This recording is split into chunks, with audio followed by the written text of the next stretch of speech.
Hi, my name is Tim Telymonde, and I just wanted to make a video on geoengineering. I put a lot of time into basically researching the subject, and what people may not be aware of is that there's three projects basically. Everybody can see the chemical trails that block the sun. You also see the propaganda, whereas they say that somehow it warms the ionosphere. It's just not true. It just blocks the sun. And of course, that's connected to Harbin. I think everybody understands that at this stage. But what people may not understand is it's a lot deeper than that. And if you look at the curves and the data, since the nuclear age, the atmosphere has thinned almost 40%, and that's the oxygen that basically protects Earth from space and creates, a living planet. So now, radiation is out of sequence energy. So the mechanism, the energy that is the core, can't hold down the atmosphere. The atmosphere is thinner because of all the atomic energy. Now, I'm not speaking of nuclear reactors. They're just enriching, okay? I'm saying that the outcome of 9/11, well, before I go any further, assume everything I'm telling you is false. Do your own research. And this video is completely for entertainment purposes, because I don't want to take it down, okay? So if you think I'm correct, do what you can, So here's what I did. I hired somebody after I gathered the data, which was all earthquake activity between 1969 and today. Okay, not today. It was a few years back I did this work. It's actually worse today. Anyway, what I learned was actually shocking, because it's basically a hockey stick at where we're at right now. What's additionally troubling is that the graph, which you could see at my name is Timothy Telymonde. My last name is spelled Telymonde. If you go to Telymonde.com and look at, on the bottom of that front page, you'll see the graph, okay? And what it shows is that the footprint, the seismic footprint that caused the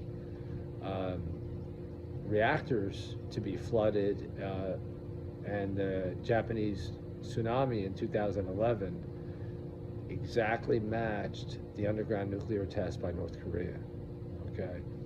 And I don't think North Korea really had anything to do with it except for the manufacturing process. I think this is all deep state, and frankly, North Korea, I feel for them, because they can only make money on the black market because they're not allowed to, they're sanctioned, So,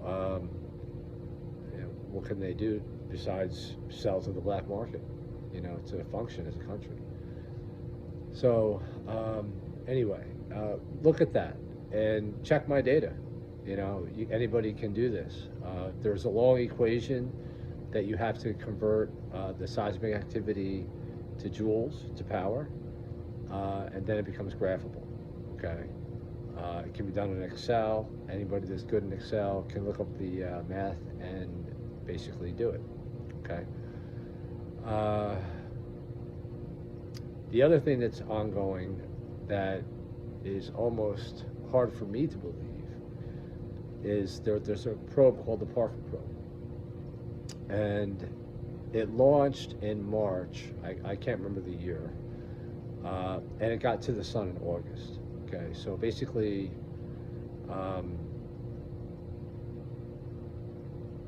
we don't have the technology as far as public domain to get a probe from Earth to the sun that quickly.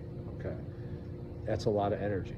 So the Parker probe has to basically um, be powered by vacuum energy, which is what powers the planet. The planet is not a molten core, it's metallic hydrogen encased in, which encase is, which is a superconductor, which encase is, and check me on this, okay? Just look up the most abundant material in the universe. You'll find this metallic hydrogen. It's been left out of all your colleges, all of your grade schools, all your high schools. They just don't tell you what's really happening. Hot spots are local areas where you see volcanic activity, and a lot of that is what I believe is man-made. Okay, basically enriched uranium. Um, so anyway, the moment the Parker probe reached the far side of the sun in relation to Earth, meaning we couldn't see it, we're blocked by the sun, okay? And the sun's a tremendously large reactor, so we're not going to see what happens on the other side as far as anything.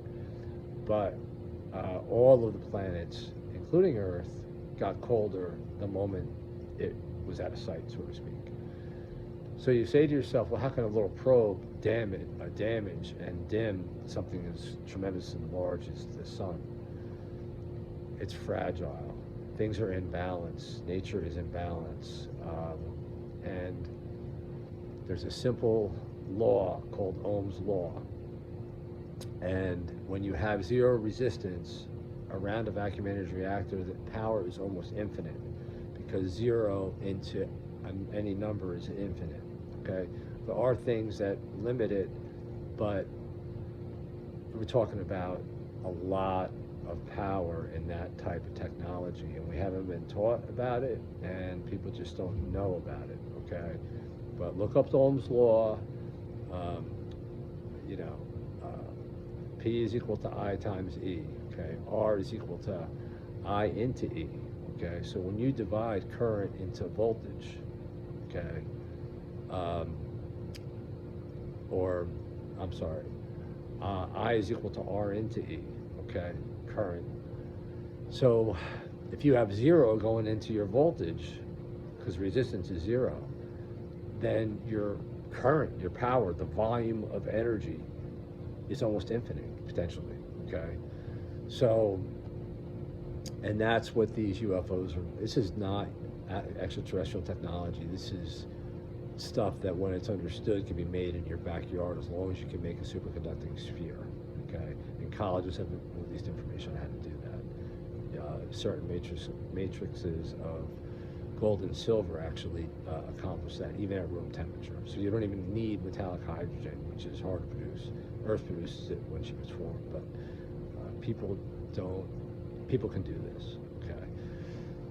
So anyway, my concern, when you sum it all up, is that there's an agenda here.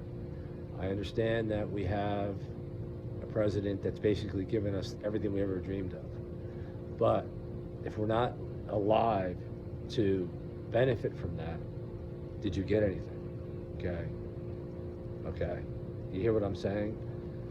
If this program isn't stopped and we go into polar shift, okay, most scientists are in agreement that at polar shift, when the magnetic poles flip, there's a massive realignment that occurs. Well, during that break and realignment, we lose 90% of our atmosphere. Now, if we're already down 40%, you're basically left with 3 or 4%, maybe 7% of your atmosphere. That basically makes Earth Mars. And I don't know how too many of us can survive on Mars, okay? And this is the biggest thing in the world. It is our world, okay? So please understand, please fact check, please learn on your own, message me back, comment me back, and, we have to get up to speed, as, laymen, okay? Ignorance will kill us if we don't get up to speed here, okay? If there's enough people that learn about what I'm saying and you know, and landed the same conclusion that I have landed on, I believe that there's still a little bit of a TikTok window. Whoops. Sorry about that. So, you know, make your own video and share it on TikTok, because TikTok took my video down. I can't get it up. You know, check me, do your own, put it up. If everybody does it, they can't stop everybody. They can stop me, one person, but you can't stop everybody. So I'm reaching out. Thanks. Love everybody. I know it's a tough one.